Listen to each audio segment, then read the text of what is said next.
오늘 우리에게 주신 하나님의 말씀은 누가복음 17장 11절부터 21절까지 말씀입니다. 신약성경 124면에 있는 누가복음 17장 11절부터 21절까지 말씀입니다.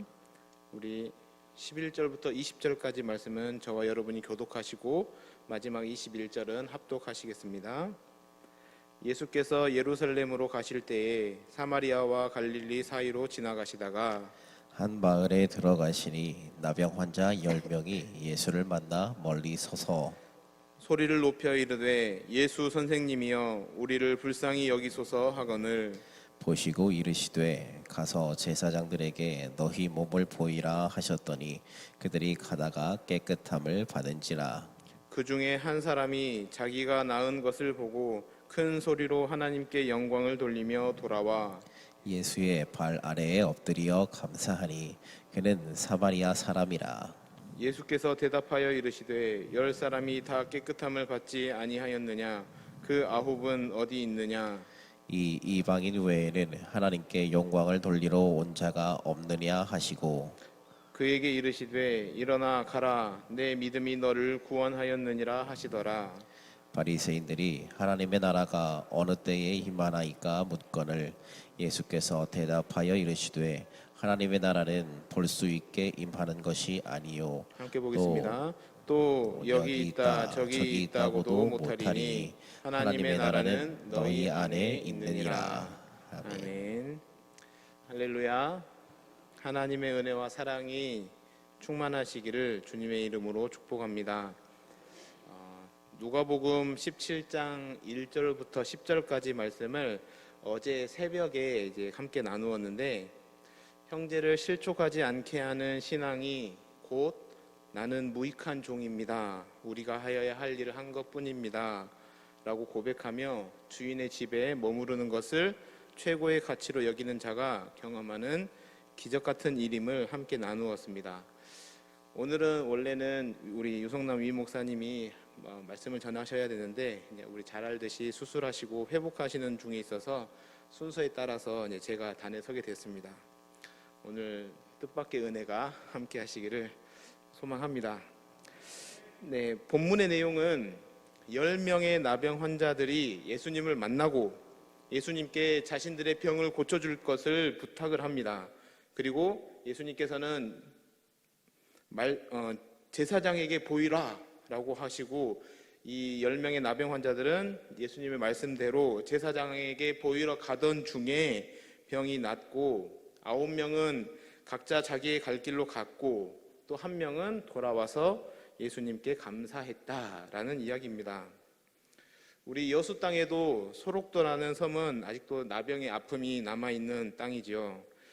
전염병으로만 알고 있어서 격리되어서 수용되었던 병으로 알려져 있습니다.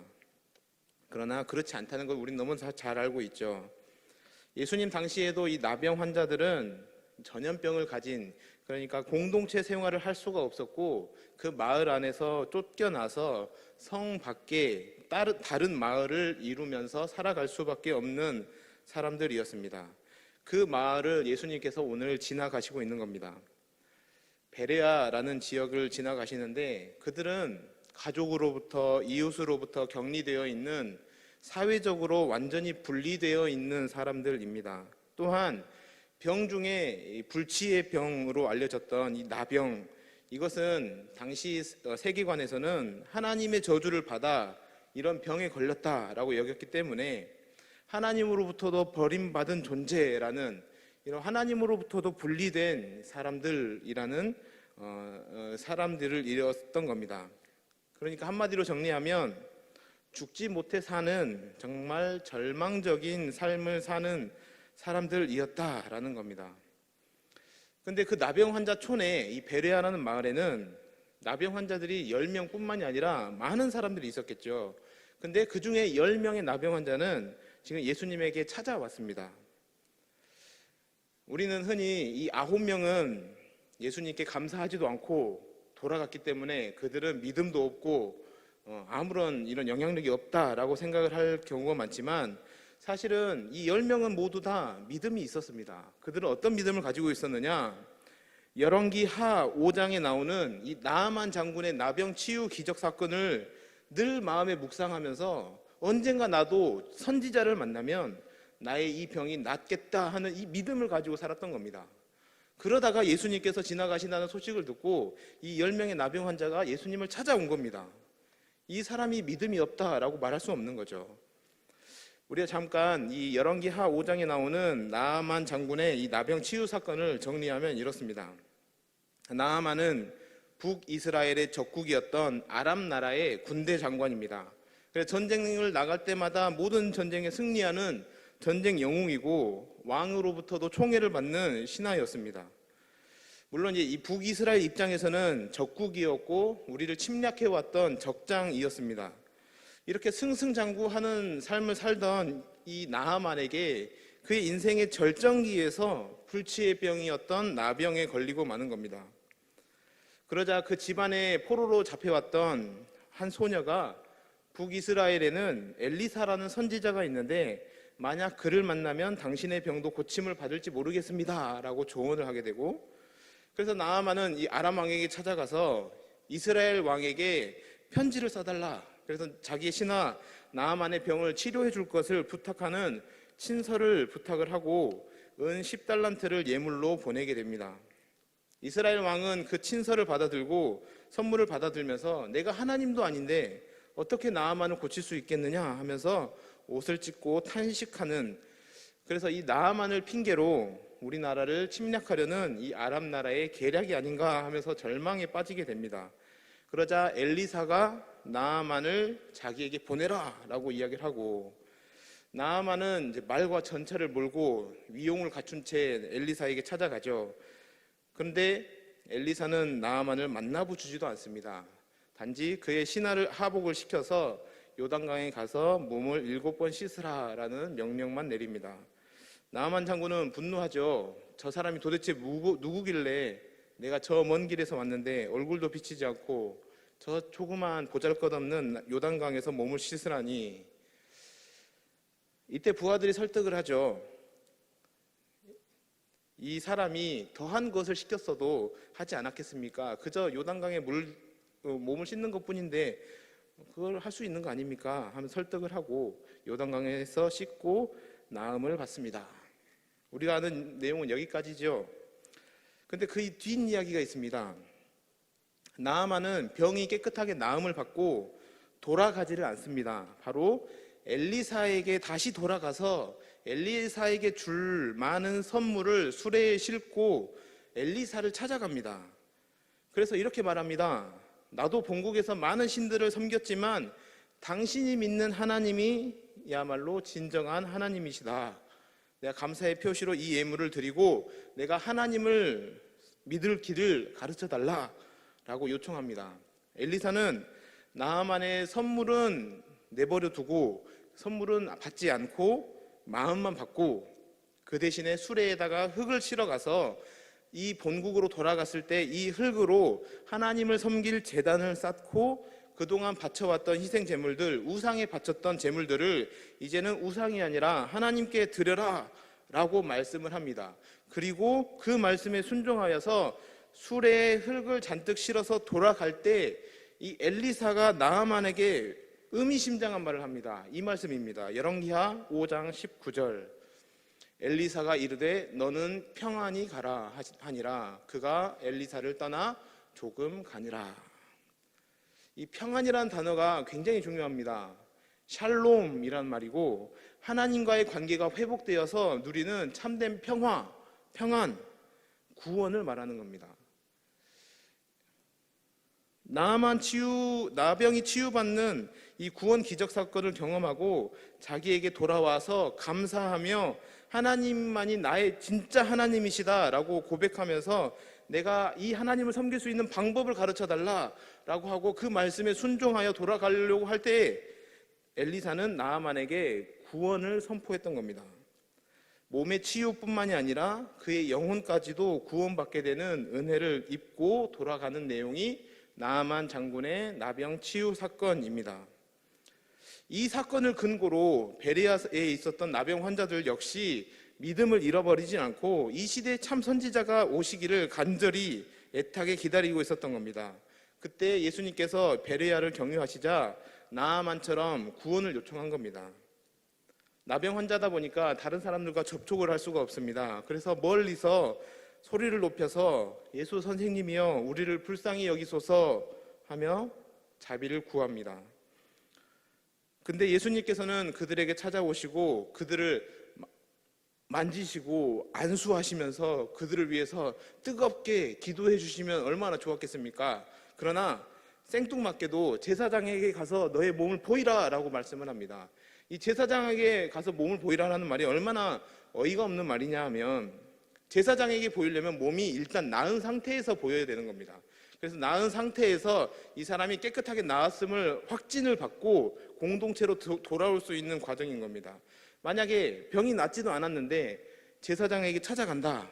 이거 잘못하다가는 찾아가는 과정에서 이미 봉변을 당할 수밖에 없는 상황인 겁니다. 근데 이 10명의 나병 환자들이 그 말씀에 순종하여서 나아만처럼 제사장에게 갔다라는 겁니다. 그리고 가던 도중에 10명이 다 치유를 받은 겁니다. 말씀에 복종하였더니 치유가 되었습니다.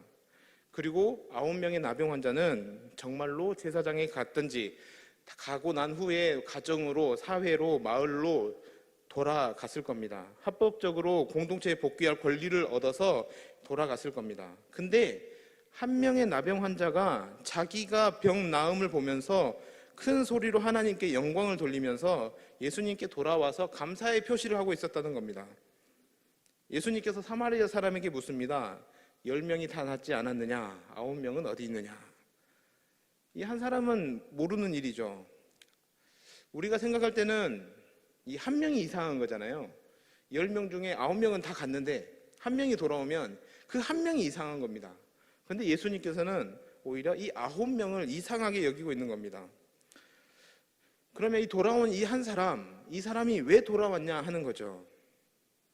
다른 사람들은 다 치유받고 제사장에게 확진받아서 이제 가족에게로 돌아갔는데 이 사람은 왜 예수님께 돌아왔느냐? 그 이유를 생각해 보면서 우리가 드리는 이 예배가 감사의 제사가 될 수 있기를 소망합니다. 15절을 보시면 이렇게 기록이 되어 있습니다.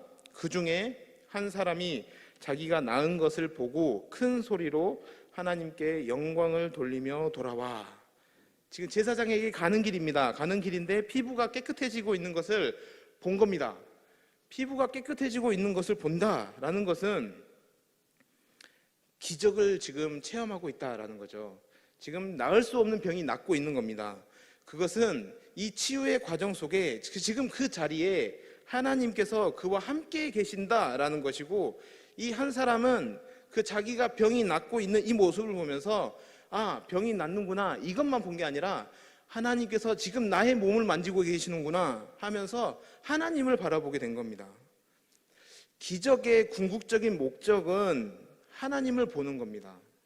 그러니까 우리가 기적을 보면서 하나님을 보지 못하면 우리는 9명의 나병 환자와 같이 각자 자기의 갈 길로 갈 수밖에 없는 거고, 예수님은 이상하게 여길 수밖에 없는 겁니다. 기적을 통해서 하나님이 많이 하실 수 있는 것을 보면서 그 기적이 표적이 될 때 그가 하나님을 보면서 지금 하나님의 영광을 보면서 지금 큰 소리를 지르게 되는 거죠. 우리가 이 말씀을 보면 큰 소리를 질렀다 하니까 우리가 큰 소리는 언제 지릅니까? 너무 어이없이 좋은 일이 생길 때 큰 소리를 확 지르지 않습니까?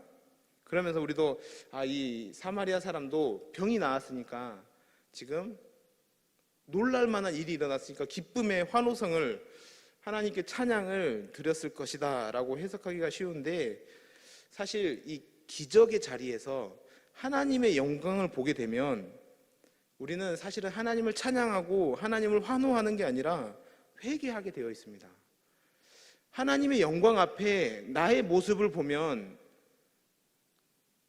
정말 추악하고 탐욕스러운 이 죄악투성이 모습밖에 볼 수밖에 없는 겁니다. 그러면 하나님의 영광 앞에 자기의 비참한 실존을 보면서 경악하면서 주님 나는 죄인입니다, 나를 떠나소서 외쳤던 베드로와 같이 탄식하고 경악할 수밖에 없는 거죠. 그러니까 이 사마리아 이 사람 한 사람이 외쳤던 이 큰 소리란 지금 하나님께 드리는 참된 회개, 하나님 앞에 보이는 나의 실존을 고백하면서 주님 나는 죄인입니다, 하나님의 영광 앞에 설 때 나는 정말 흠 많고 죄뿐인 사람입니다 라고 고백하게 되는 거죠. 이렇게 고백하게 될 때, 회개의 고백이 있게 될 때 복음이 계시가 되고, 이 예수 그리스도가 나의 진정한 구원자시구나 하면서 돌아와서 예수님의 발 앞에 엎드리게 된 겁니다. 그래서 감사했다라고 표현을 하는데, 이 감사라는 단어가 예수님께서 성찬을 하실 때 빵과 포도주를 드시고 축사하시잖아요. 이 축사하다, 이 살해한다, 이 말이랑 똑같은 말입니다. 이 살해한다라는 말은 하나님께 드린다라는 말입니다. 지금 이 사마리아 사람이 예수님의 발 앞에 엎드려서 감사했다, 즉 드렸다라는 것은 무엇을 드렸겠습니까? 그가 가지고 있는 게 없습니다. 자기 몸을 드린 겁니다. 자기의 몸을 죄악투성이고 허물투성이인 그 모습 그대로 하나님 앞에 엎드리게 될 때 예수님께서는 나병 환자에게 일어나라 라고 외치신 겁니다. 엎드려 있는 자를, 그를 용납하여 주시고 그에게 죄사함을 선언하시며 일어나라, 마치 나아만에게 평안히 가라 라고 하였던 것처럼 내 믿음이 너를 구원하였다 라고 하시면서 이 사마리아 사람이 보여주었던 이 감사를 믿음으로 인정하게 되셨던 겁니다. 오늘 본문의 10명의 나병 환자들은 분명 다 병이 나았습니다. 이 말은 모두 보이는 구원을 받았다라는 겁니다. 그러나 그렇게 그들은 보이는 구원을 받으면서 장차 도래할 보이지 않는 하나님의 나라는 갈망하면서 살아갔을지 모릅니다. 이 바리새인들도 하나님의 나라를 가르쳤습니다.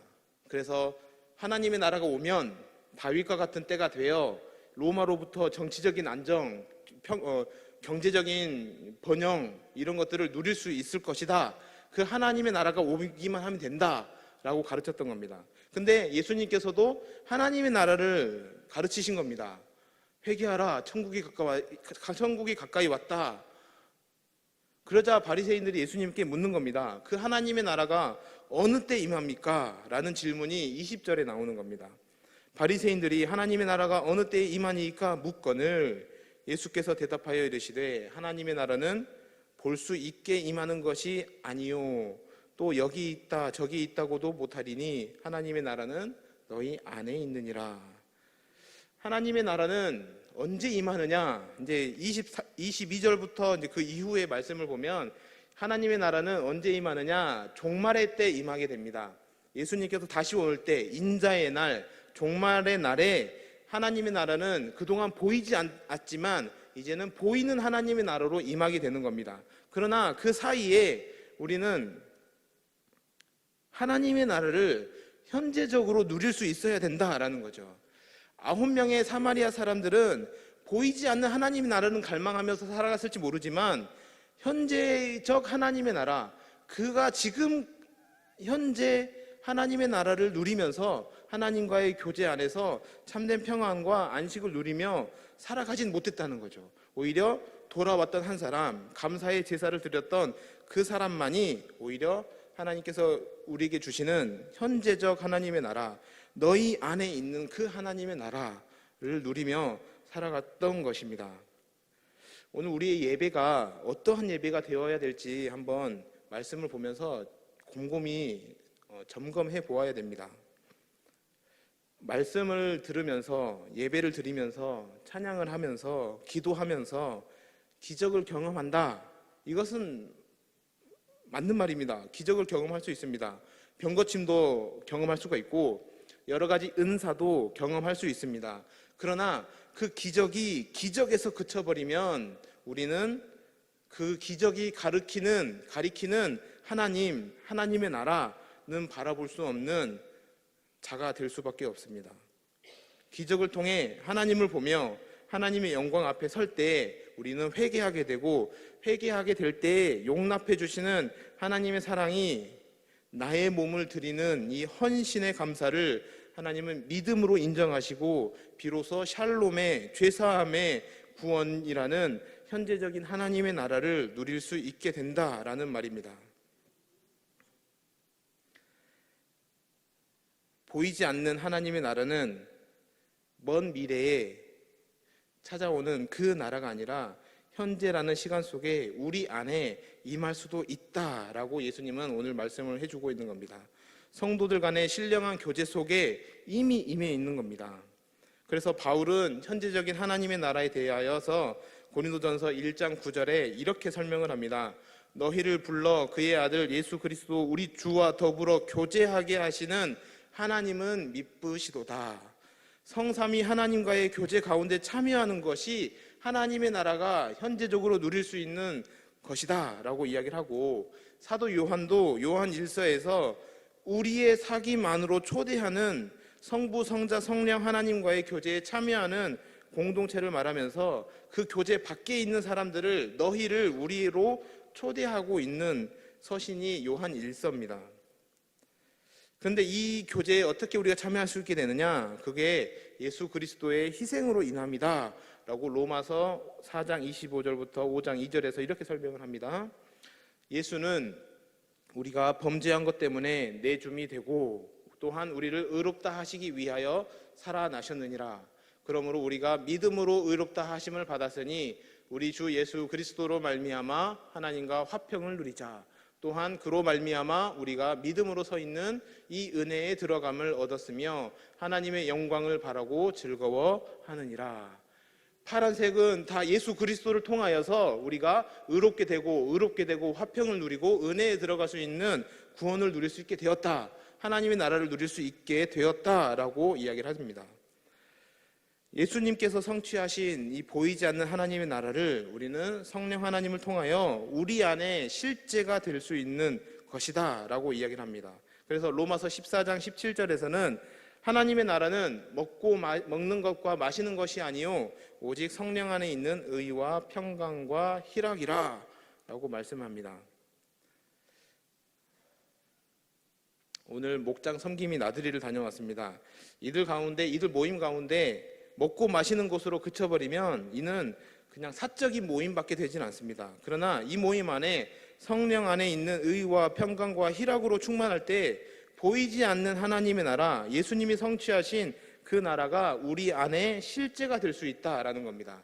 사진 한번 보여주실랍니까? 이 사람들은요 성령에 취하지 않고서는 저런 데 누울 수가 없습니다. 지금 광림, 목장, 섬김이, 화이팅 이 글자를 만들려고 했더니 다들 막 누워있고 꼬부러져 있고 막 그렇습니다. 다른 사람들이 이상한 사람들처럼 여겼을지도 모르겠습니다.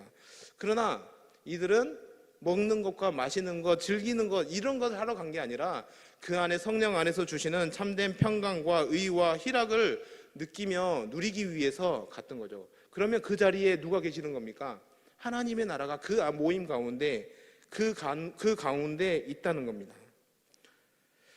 오늘 말씀을 보면서 기적이란 은혜가 하나님의 연합으로 이어지지 않으면, 구원으로 이어지지 않으면 우리 기독교는 이 세상의 종교와 다를 바 없는 정말 하등한 종교가 될 수밖에 없음을 우리는 깨달아야 합니다.